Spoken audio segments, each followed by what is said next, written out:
kidding? Just one shot? They're not all zombies, Doug.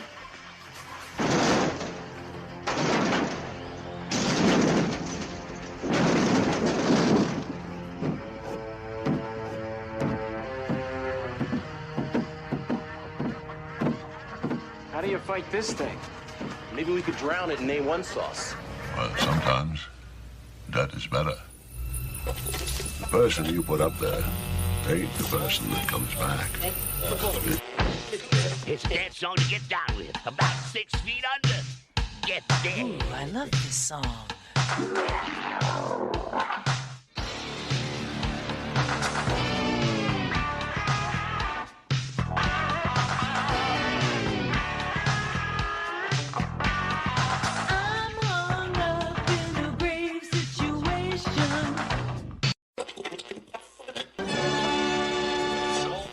And now we come to the thrilling final episode of our radio drama. Hello and welcome to episode 178 of the Rotten Views podcast. Thank you everyone for showing up for another new episode, or if this is your very first episode, thank you for making this your first episode. I'm not sure why this would be your first episode, because the subject at hand for today's episode is not very popular, let's say. It's kind of got like a cult status, not really. It's a random movie that I picked to watch, so hopefully you guys enjoy it.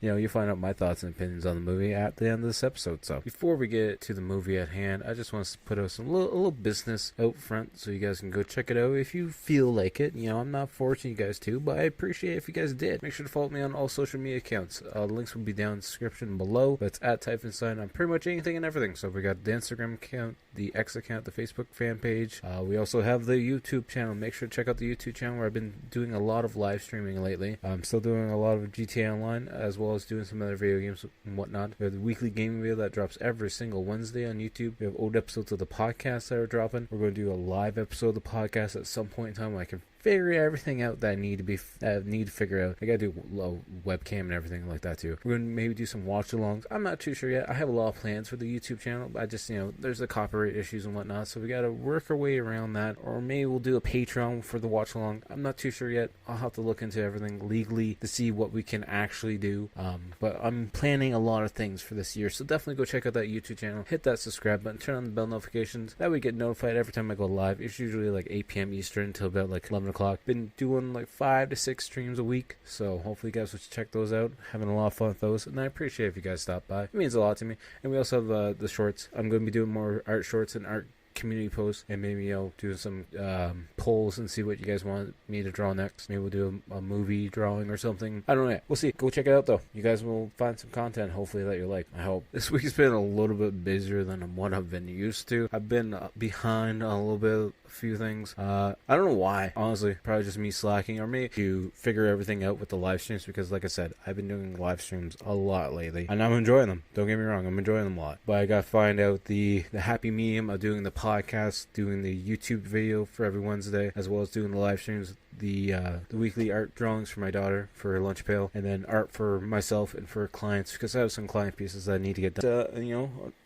Artists aren't or creative minds have a messy desk, and I have a very messy desk with a lot of projects on the go. We'll figure out the happy medium to get everything done at once, but it's going to take a little time to get it worked out, but it's a fun ride nonetheless. And hopefully I'll be able to record this episode in one shot. I've been having a little bit of technical difficulties. I don't know why the program that I use to do the recordings seems to be a little bit laggy and a little bit slow on the response side, so hopefully the bugs will just work itself out, because I don't want to mess around with the program and whatnot. I just want it to be smooth for once. 2024 has got to be right. It's going to do smooth sailing, right? But enough of all that. You guys are here to listen to me talk about this movie from 1995, Project Metalbeast, for an hour and 32 minutes, a horror sci-fi movie. It's a first time watch for me. I've heard other podcasts talk about this movie a little bit. They've mentioned it while watching other movies, so I have a little bit of an idea what I'm getting into, but not a full grasp of what this whole movie is going to be about. So it should be a fun first time watch, hopefully. I'm watching the copy that I found for free on YouTube, but apparently you can also watch it on Plex and Tubi. I'm not sure if it's on Tubi at this point in time though. I haven't turned on the Tubi app in a little bit, sadly, because I've just been finding so many free movies on YouTube to watch, so I've been doing that more than doing Tubi. But Tubi's a great app, so definitely go check it out. It might still be there, or it might be taken off by now. But apparently this movie has a 4.5 5 out of 10 on IMDb, 4.5 out of 5 on Amazon.ca, and at 39% on Rotten Tomatoes. 79% of Google users apparently enjoy this movie. The initial release date was January 1995. The director is Alessandro Di Gianto. I butchered that name just like I do on all the other names. Sadly, it seems they were a writer, director, producer who just passed away sometime last year. It's best known for doing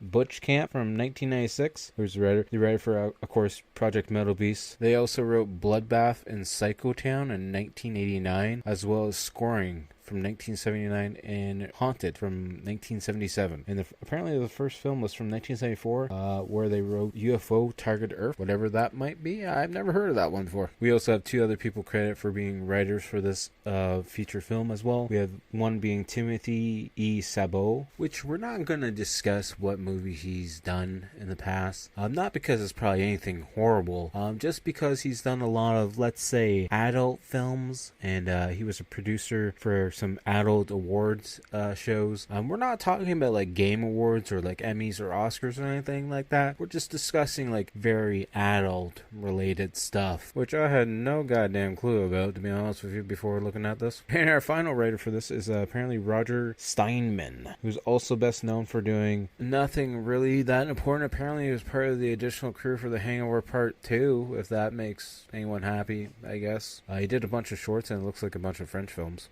Nothing that I really want to discuss, to be honest with you. And then we jump over to our cast, which we're not really going to talk much about Kane Hodder because, well, we should know who Kane Hodder is at this point in time. You know, he's played Hatchet, he's played Friday the 13th, Jason Voorhees, and he's done a bunch. He's a horror icon, so you pretty much should know who he is. So we'll just jump right to the next person on the cast list, which is Kim Delaney, who's apparently in 137 episodes of NYPD Blue. She was in 36 episodes of All My Children, and she was in the TV miniseries 10.5 Apocalypse and Army Wives, whatever the hell that is, for 104 episodes.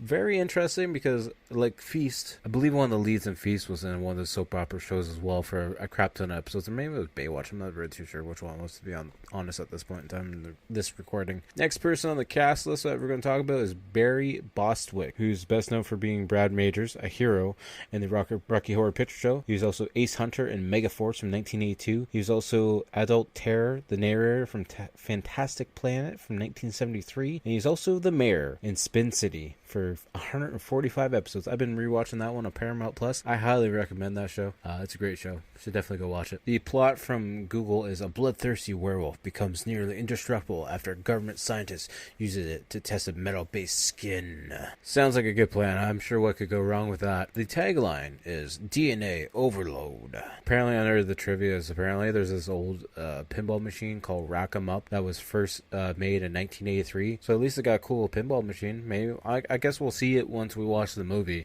So I'm just gonna say now, if this is your first episode of the Rotten Views podcast, I'm gonna talk about this movie from start to finish and hit all the points that interest me in between. So if you don't want to be spoiled on a movie that came out in 1995, I think it was, feel free to pause the episode now, go watch it on Plex or go watch it on Tubi if it's still on there, or just watch it on YouTube. Or you know what, even better, to save yourself some time, just listen to me talk about this movie, and that's all you really need, because I'll be hitting all those points, and I'm sure you won't need to watch it afterwards, unless you really, really want to, because I make it sound like such a great, amazing movie. But I don't know if it is yet, because I haven't actually watched it yet, so we're going to watch it right now. So, you have been warned. I don't want to hear any complaining, so how about you get some popcorn, get some Doritos, get some snacks, whatever you want, get comfy and listen to me. Unless you're at work, then just keep working, or at least make it look like you're working, because you want to get a good paycheck, right? Not get wrote up for listening to the Rotten Views podcast. So let's just get back to the work or whatever we're doing and get the movie started now. Presents Saturday Night at the Movies, the television series which each week brings you the finest in recent motion pictures. Tonight,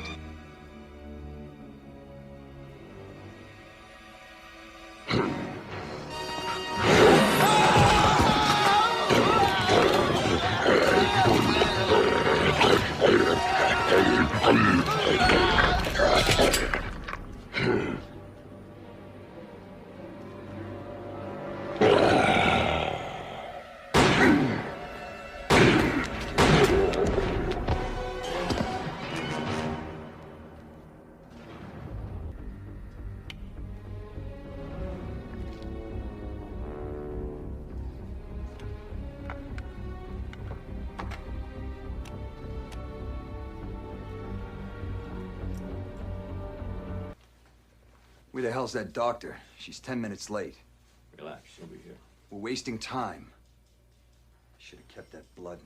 Done this myself. Why is it that every time you take matters into your own hands, you screw things up? You've made enough enemies around here. People don't trust you. Why? Because of Greg's death? I didn't have any time. Stop. You know, you can't go around taking people out just because you feel threatened. Who are you kidding, Miller? You'd have done the same thing yourself.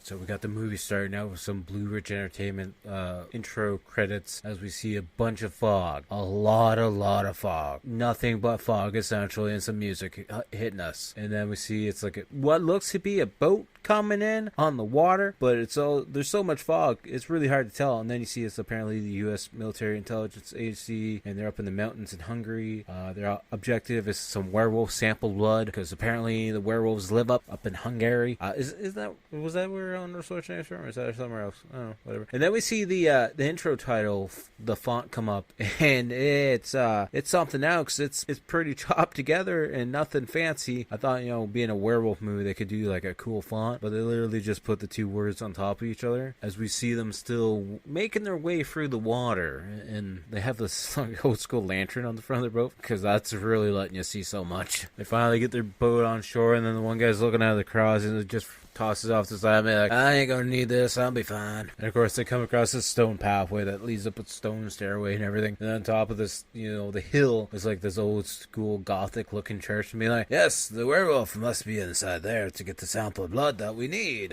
And I saw them go into the castle or the church or whatever it might be, but it looks like they're already in an underground tunnel system of some sort that has like dead bodies, or a dead body, because it looks like a skeleton. It's very dark and very grainy looking, so it's really hard to tell, but I'm pretty sure I saw a skull and maybe some intestines. I'm not really too sure though on that one. And then they make it into the main area where the piano and everything is. No, the first guy, there's two of them. The first guy's got the flashlight looking around, and then the werewolf jumps out of the rafters and just starts eating the guy's neck, while his buddy just stands behind him, just like looking like, that's probably not good. And then he pulls out a pistol and starts shooting it a couple times, and the werewolf falls over. And it's like, I don't know if that's supposed to happen, because this is a big werewolf, because this werewolf is played by Kane freaking Hodder. Anyways, the werewolf's on the ground now, so the other guy pretty much, takes out his suitcase kit and hooks up the machine to the werewolf to start taking some blood samples from him while he's going nappy nap. I guess we're just supposed to assume that his gun's already fully loaded with silver bullets, even though we saw no prep work whatsoever. But maybe we're just under the assumption that normal bullets kill werewolves now, because he literally shoots his partner once, and we just assume that his partner's dead as he walks away with the partner's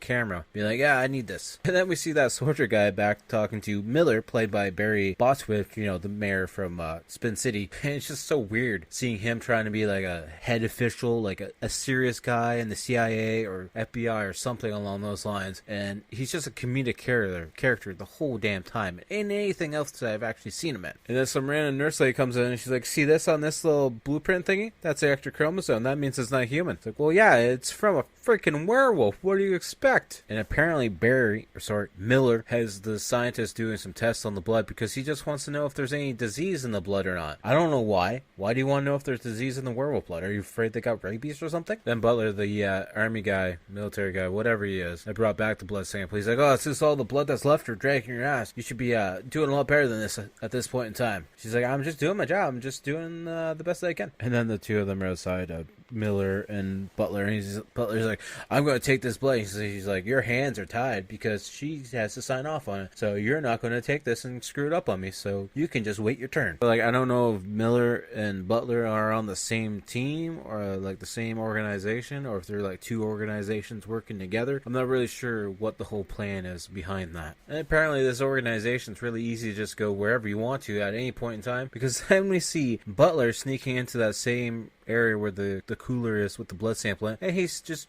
stealing some of the blood, like no big deal, no security at all, it's fun. Now I'm very confused, because Butler is now in a washroom. He's checking the stalls to make sure no one's in the washroom with him. I'm assuming it's still the FBI's facility or whatever it might be. Anyways, he walks over to the sink where we see the mirror, and it looks like someone smashed their head or put their fist through the mirror. Like, if you're a high functioning government building, wouldn't you get that fixed? Anyways, then we see Butler with the syringe that he was taking the blood sample from, and it looks like he's getting ready to inject himself with some werewolf blood. Anyways, so then we find out this movie has a full-on junkie scene where he puts this syringe in his, arm and shoots up some werewolf blood and starts freaking out a little bit. Like he's getting high from it. I don't really know what's going on at this point in time. Then he's like sweating with his head up against like the air dryer to like dry off your hands. His scientist comes in, he's like, Butler, are you okay? And Butler's like, what are you looking at? Get out of here, I'm fine.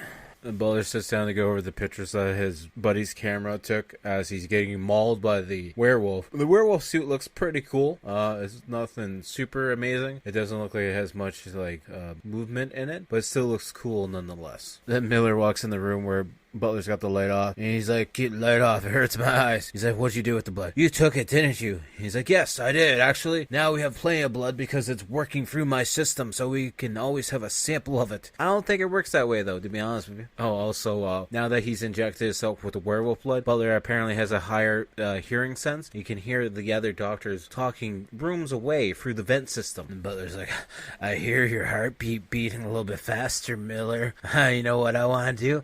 I want to kill something. And Butler thinks that he's turning himself into like this super killing war machine that's going to have the brain of a man and can transform it at any point in time that he wants to, essentially, and some other crap. It kind of looks like he's not doing too well, though, because he's sitting at his desk and he's having like hot flashes and he's just sweating. And then the nurse, or the scientist, whatever, she drops a vial of something and cracks it all open. And he's like, that actually smells kind of good, to be honest with you. What is that? Anyways, we then see Butler. He's like on the trail of something, and he's got the hearing sense now, up to 1,000. And I'm assuming he's in his apartment now and not in the office, because we hear some adult sounds coming from a certain room, and I'm pretty sure it's in an office because we see a door that says hematology. Don't know what's going on there, but we'll just leave it at that. Then Butler walks into that room where the scientist is like cleaning off her finger and be like, "Oh, you startled me. Everything okay?" And he walks up with his hand behind his back. And it's his like werewolf hand that essentially now, and he like just grabs her head and takes her off screen, and she's screaming. And the next thing we know, we see her walking back into camera, and her clothes are destroyed, and she looks like she's had a very rough time at this point in time. And then a couple other doctors just come in, and they see her, and they're like, Michelle, what happened? It was Butler. And then the other doctor goes to hunt down Butler, and he's like, you're getting out of control here, Butler. What's going on here? As he's in the room that Butler is watching the sideshow clips on. And then next thing you know, we see a werewolf in the corner come up, and it kills the doctor. And then Miller comes in and starts shooting Butler, Kane Hodder, whatever you want to call him, the Metalbeast, essentially. And we see the Metalbeast just hit up against the wall. It's like, so are we assuming normal bullets are like injuring this creature, or like are all your bullets laced with silver and wolfsbane? I'm curious. I'm just wondering. And then we see the body on a stretcher covered up, and Miller's like, so make sure the bodies get taken to the freezer cryogenic center. I want them frozen right now. I need to take a look at some stuff that's in there just to check it over. And then Miller's like, so I need everyone's records on this whole project because we gotta destroy everything to cover up our tracks to make sure this never comes out to the public ever. So give us all your records so we can destroy them, please. Please and thank you. And then we see Miller talking to the naked body of Butler, who's in his like little freezer container, being like, so this little intermission is going to give us some time to work out the kinks so we can get this little project of ours, smoothened out and working properly. And now we apparently are in 1994 at the new secret agency, because we need a new one apparently, cover everything up. And this is when we see our other lead, Anna, who's apparently another scientist as well, doing some tests and stuff. And I guess her husband or something calls, because apparently she was supposed to be home an hour ago because they're playing like couples pool, and I don't know, some bullcrap. Apparently they're not a couple, because it's like a bunch of people that all work together, and the one guy's like, she doesn't care about you at all. She cares about the substitute skin that she's working on, because apparently she's making some fake skin. I don't know what the hell's going on at this point. I'm lost, I'm confused, I don't know. And that guy that was on the phone talking to her comes over and wakes her up because she fell asleep at her desk. And apparently this new skin is like metal and material, and apparently it's going to help out cancer patients somewhere down the road at some point in time. And then of course the person in charge of this new operation for the very first time time is Miller. And Anna's like, so we're not very sure what we're doing right here now. We can't, get the skin and heart, and it kind of stays like a rubber shell. He's like, I don't know. We'll figure it out. Don't worry about it. We'll understand it. Then we find out Miller's a colonel, and he's apparently joining this organization with another organization, which are both working on skin stuff. And one of the guys is like, well, what if we want to say no? He's like, well, I'll just cut your funding then. You won't have a program. How about that? Then we see Miller back down this gallery basement area, the cryogenic freezer area, where he's like, hey, Butler, it's your time. It's been 20 years now. And now, guess what? You're going to have some metal skin. These scientists are going to give it to you, and they don't even understand, because you're going to be the cadaver for them. And you're going to be indestructible and under my control only. And then we see the cadaver, or the body of Butler, showing up at the lab, and Anna taking some skin samples to have some tests run on it, I guess. And then we see her putting the body bag back over him. And then she's freaking out to her, like, command officer, being like, what if it was used for some germ warfare? And then out of nowhere, Miller comes in. He's like, it's got a clean bill of health. Don't worry about it. It's got my seal of approval. It's fine. Everything's fine on it. Here's the file on it. Anna's putting up a big fuss. She's like, it does, I'm not comfortable. There's a lot of pressure on it. He's like, don't worry about it. How about you just play around with this one, and then we'll get you a fresh one down the road a little bit. Just, do some tests on this one. Have fun. Try it out, see some new stuff. Whatever happens, happens, all right? And apparently another scientist working with Anna was doing some tests on the skin sample and somehow found some mud or dirt and some hair follicles that are apparently from Budapest. They're like, ooh, this is very interesting. Maybe we'll actually work on this body after. Oh, what's the worst that could happen? Then we see Butler's body on the operating table as they're getting ready to resection some of his skin. That's literally where they're cutting like a triangle of the other layer of the skin off and peeling it back so you can actually see like the muscle tissue and everything, which it looks well done for the copy that I'm watching. And then they start putting this new like metal infused skin on the section, and it kind of looks a little deep fried, to be honest with you. Yeah, at first I thought it was like the first part of the skin that they did, and then where you see a bigger section of the body while they're discussing how they're upset because they only get peanut butter and jam for lunch. I don't know why you can't bring your own lunch. Whatever. On his stomach, there's a bunch of different small splotches of new skin, and then one of the guys is like, hey, there's something showing up on the computer. All those new spots in the abdomen are showing different, scans. And then they, I guess they notice the bullet wounds. So then they start clearing out the bullet wounds and filling up with gauze, and they actually pull out the bullets, which are actually going to end up waking up Butler, because apparently the bullets put him to sleep. But at least when they're putting the bullets in the little tray, the one scientist or doctor is like, these bullets look like silver. And then apparently as soon as the bullets are out, radars start going off, and the body starts to bleed because the body temperature starts going up, and then the fingers on Butler's body start to move, and all hell's gonna break loose here soon. And then Butler sits up, and everyone starts freaking out because he starts grabbing, I think, Anna's face, and then they're like, oh, we gotta hold him down and start giving him oxygen because he's trying to breathe and he doesn't have any oxygen coming in. I mean, he was a cadaver. Maybe we should just put the bullets back in him and finish the job off and leave him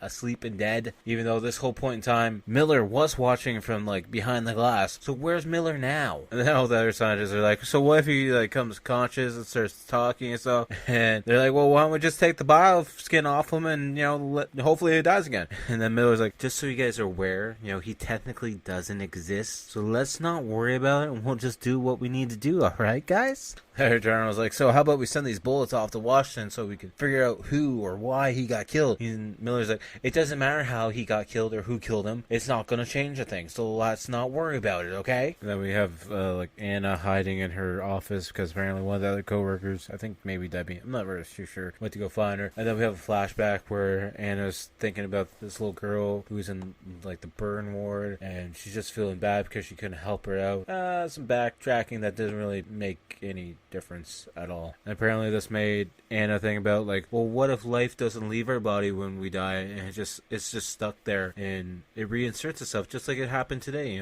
The body was dead and then we did some stuff to it and it came back. So can we bring everyone back to life? Then we see Miller going into the room where Butler's pretty much he's alive but he's not really talking at all. And Miller's like, so you've been on ice for 20 years, so maybe calm down a little bit and relax a little bit. And then we see him starting to freak out more and more as the machine starts beeping faster and faster. He tries to get out of his constraints that are, holding him down to the table, but, he can't yet. And, Miller doesn't even notice the machine's beeping faster and faster at all, and that Butler's starting to freak out more and more on the table, to the point where he's actually laughing at him. And later that day, or maybe the next day, I'm not really too sure, one of the doctors goes to put a needle in, like, the the stitching area to, give him a shot of something, and the needle actually breaks inside the skin. Then one of the other scientists is like, here, let me get the needle and, insert it. And then they start freaking out because she's like, Miller has something to do with this because, he was trying to communicate to Butler here. And I don't understand why, but he was showing him cards and stuff. Like, where were you at the whole time when he was showing cards? I didn't see you in the background watching from the glass window that's right there in the picture. Then Miller comes in and he's like, what are you talking about, huh? You talking about me, huh? And she's like, this is going to go really bad if he regains his memory and knows everything. And Miller's like, well, you told me he wasn't going to get his memory back. And she's like, well, I honestly don't know what's going to happen, to be honest with you. And then out of nowhere, Butler starts peeing all over the place to the point where he's leaking off the table, and we need to get a full shot of that leaking on the floor for some reason. I don't know why. Miller's like, so is he feeling any pain at all? And she's like, well, if the computer is right, then yes, he's feeling a lot of pain, to be honest with you. And Miller's like, well, can't you give him a painkiller at least then? She's like, well, we're working on it, to be honest with you. And after Miller leaves the room, they decide to use the stamp to do a fingerprint test on Butler, and then they go to run the fingerprint. But of course, the FBI apparently has the fingerprints blocked off from the general public and everyone else because they know what's going on, apparently. And then apparently Debbie and Anna are going to come back to the facility at 7 to break into the office to try and figure out who the fingerprints belong to, because that's never a bad plan at all. We see one of the doctors in the room with Butler, and then he lets out a scream, and then out of nowhere we see a giant werewolf hand come up, and that doctor runs right to the phone to call for help because he's freaking out at this point in time. And then we already see Anna and apparently Debbie are in this special locked up room encrypting the fingerprint ID. And then next thing you know, we cut back to the doctors on the phone trying to call for help, and the machine just starts going like a dead beep, and next thing we know, Butler's in full werewolf form and killing that doctor up against the wall. Then we have a nice classic shot of the phone hanging off the line, and it's got the busy tone, and there's just a little bit of blood as it just sways back and forth. And we see Miller and the other colonel and one of the other doctors in the room. They're like, so we need to figure out where everyone is because this thing's running crazy around the place. And we see the dead body of the doctor on the floor, and there's a bloody paw print on the ground as well. And then Miller just uses his foot and pushes the blood around. He's like, so I guess you guys should probably clean up this station really soon, so nobody else comes into it. Let's get the blood in the body cleaned up, and we'll go from there, all right? Then we see Anna breaking into Miller's office and picking the lock on his desk, and then we find out inside his desk he has the gun and a case of silver bullets, and she's like, that's interesting. I wonder why he has those. And then we see from the point of view of Butler in werewolf form walking through the hospital, lab, whatever it might be, and his vision's all wobbly, and he's slowly starting to, I believe, track down Debbie by the looks of it, maybe, or maybe he's just making his way through. I don't know. And then she's met by Roger, and Roger's like, I've been paging you all night. This section's quarantined now because our friend's dead. And we see Miller and the other guys discussing their plan with some security guards, and he's sending off one guy to go to the metal shop to try and make a device to knock out Butler, which is probably not going to work out. But Miller's like, if he gets outside and touches the electric fence, he's just going to electrocute himself, so he's going to be fine. It's going to be fine. We'll just have some fried werewolf. And we see this security officer leaving the front desk and going outside by this what looks to be like a pool area. And then next thing we know, we see from Butler's vision, he's literally in the same spot, and he destroys his I forget what they're called, but it's a little bird that hits the water drop and goes back and forth. He smashes that, and then next thing we know, we see Butler on top of the roof somehow, even though he was just in the same goddamn section that the security officer was in. Then Butler jumps off the roof of the building, jumps onto the security guard, and just rips him into pieces. And then we see Miller and the other corporal and 2 security guards outside, and they find the dead body of their fellow security officer. And then the werewolf jumps out of the bush and is like, don't hurt, and then they spray it with fire extinguisher? I'm not really too sure. And the next thing we know, we see them inside in their science lab where they have Butler's body back on the table and they're trying to operate on him. But guess what? Nothing's actually working because this new skin that he has is made of metal. I will say that we see this one scene of Butler where he turns looking at Miller and he's half human face, half mid-transformation of werewolf face, and it looks kind of cool. Kind of looks a little basket case in a way. Then we see Anna leaving the operating area where Butler's tied up, and she's going to the freezer area where their friend is because she really wants to see how he died, because apparently she just can't understand how he died. You saw the thing that's on your operating table right at this point in time. That's probably how he died. Anyway, she's there in the freezer, and she goes to move his hand, and his whole forearm's not even attached, and she freaks out, and then she leaves. corpses. And then we have Anna talking to the other two, being like, you know, we have to do something, we have to kill him. I should have went with my instincts, I should have never did this in the first place. And then they want to make Roger put a needle in Butler's eye to kind of make him pass out for a little bit. But this whole time, Butler's super hearing. He's hearing everything that's happening, or being discussed at least. And we see the guy who likes Anna. He's like, I got an idea. I'm going to go find anything that's silver, and I'm going to make a contraption of silver to kill this werewolf creature. I mean, good on you for at least sticking with the werewolf lore, being able to kill it with silver at least. And of course, we have Roger in that little area getting the needle ready. Of course, he drops on the floor and has to, you know, be nervous and pick it up. And when he picks it up, he's got his back to Butler's body. And that's when we see Butler's one arm break free of the harness that has him held down on the table. And for a reason, these doctors don't hear when the machine starts going crazy, because he starts moving around more and more, and the machine just keeps beeping louder and louder and louder. And the doctors never think to even look at the goddamn thing, because now apparently Roger's in a whole different room altogether doing the needle. And then through a window behind him, we see Butler's standing, or apparently he's not. Maybe it was a mirror that he was standing in, and somehow Roger didn't hear him stand up. But then we see Butler grabbing Roger's head, ramming it through some glass, and then pretty much just rip him in pieces. Then we see Anna getting ready to use an elevator, and of course inside the elevator is the Metalbeast.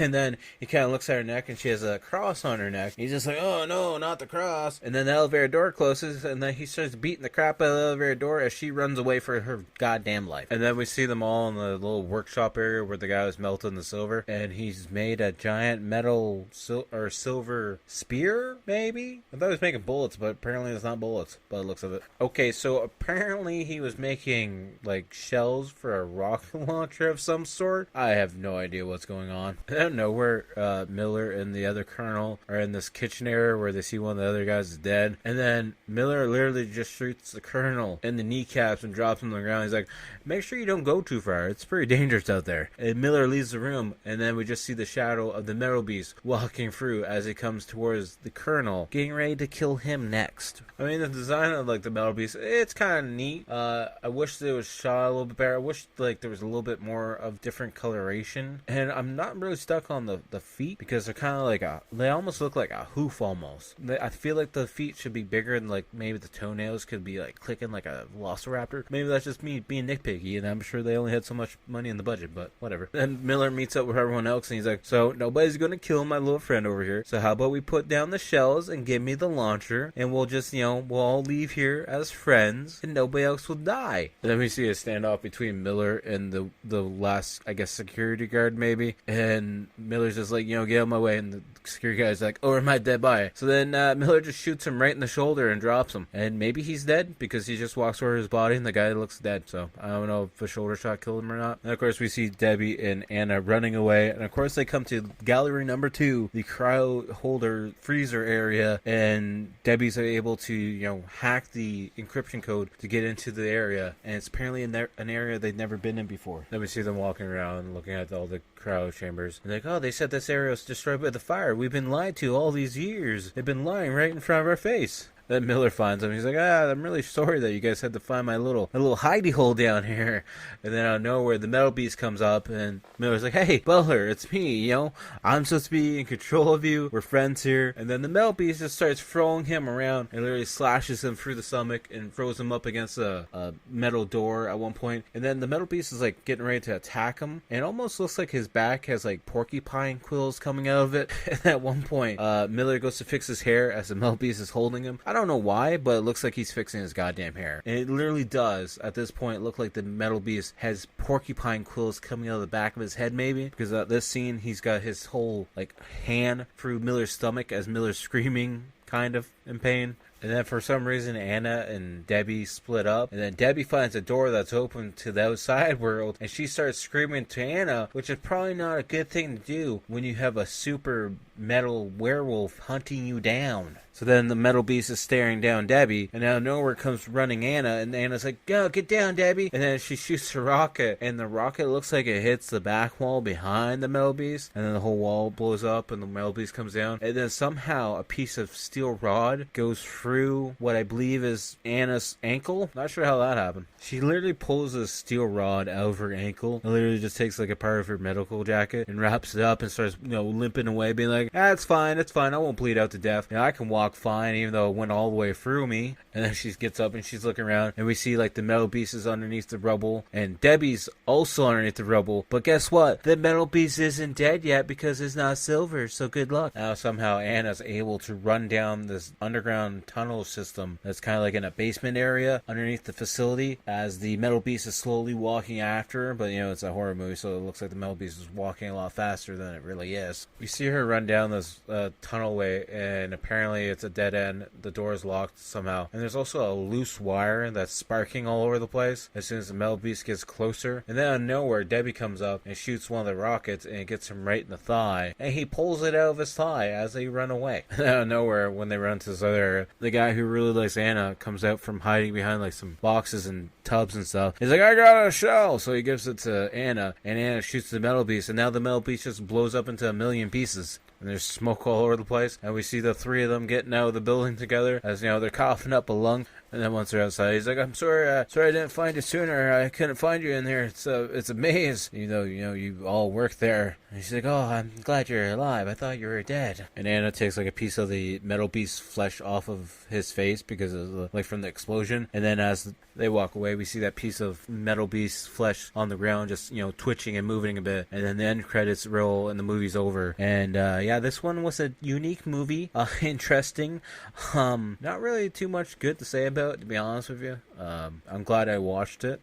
The design wasn't too bad. I wish we kind of saw a little bit more of it, but it's not something I'm gonna revisit anytime soon, and it's not up there on like best werewolf movies by any means for me. The concept is cool. I just wish it was done a little bit better. On the Rotten scale of 10, I'm giving this one a 4 out of 10. I think it deserves that. Sadly, you know, it had a decent cast, I guess. I mean, you know, it's got the guy from Spin City in it, who's like the main bad guy. But, you know, sadly he died, and, you know, he died at the end of the movie at least. But, you know, it's weird seeing him in this role, not a comedic role, I guess. And it's weird just seeing Kane Hodder behind the suit. You can understand it's him, but nonetheless. Still kind of cool, I guess. You know, watch it for free if you want on YouTube. Apparently it's on Plex and Tubi as well, so. Which brings us to this point in time where we pick what we're going to be watching next week. We're going to be watching another first-time movie for us. For the first time ever, we're going to be watching from 1981. It's a horror crime movie for an hour and 29 minutes. It's called Hospital Massacre. You can watch it for free on YouTube as well, and apparently there's a couple other sites. It's also known as X-Ray, depending on where you look at it. So the copy I'm watching says Hospital Massacre, so we're going to stick with that, but also X-Ray comes up, so I'm not sure which one is the proper title. It says on the X-Ray that the original title was Hospital Massacre, so I'm not sure why it's changed, but if you look it up on YouTube, you'll find the full movie there as well, and it's called Hospital Massacre for 1981, so definitely go check that out, or just wait for me to talk about it next week. As always, make sure to check out the outro band, Toronto-based horror band Blood Opera. All their links are down below, but you can find them on everything: SoundCloud, Instagram, Facebook, Spotify, pretty much anywhere and everywhere, YouTube, of course. And then also check out my social media links down below as well. Find me on all sites at Typhonstein. And the main thing that we're pushing, like I said at the beginning of this podcast, is the YouTube channel, where we have the weekly game video dropping every single Wednesday. We have the old episodes of the podcast going up. We do live streams over there. We have the community posts. We have very short videos going up as well, and we're going to be doing some more like live drawing stuff and maybe some watch along videos. I don't know what's all planned. I want to do some PS2 live streams as well, so we'll see how that all gets set up. I gotta capture it and everything. I just gotta actually focus on getting that stuff done a little bit more. But yeah, we've been doing a lot of live streams. You know, roughly sitting right now and doing 5 live streams a week, so definitely go check that out. It's a fun place to be, and I will talk to you guys all next time. Peace. You must have got to get to Dunwich. You must reclose those gates.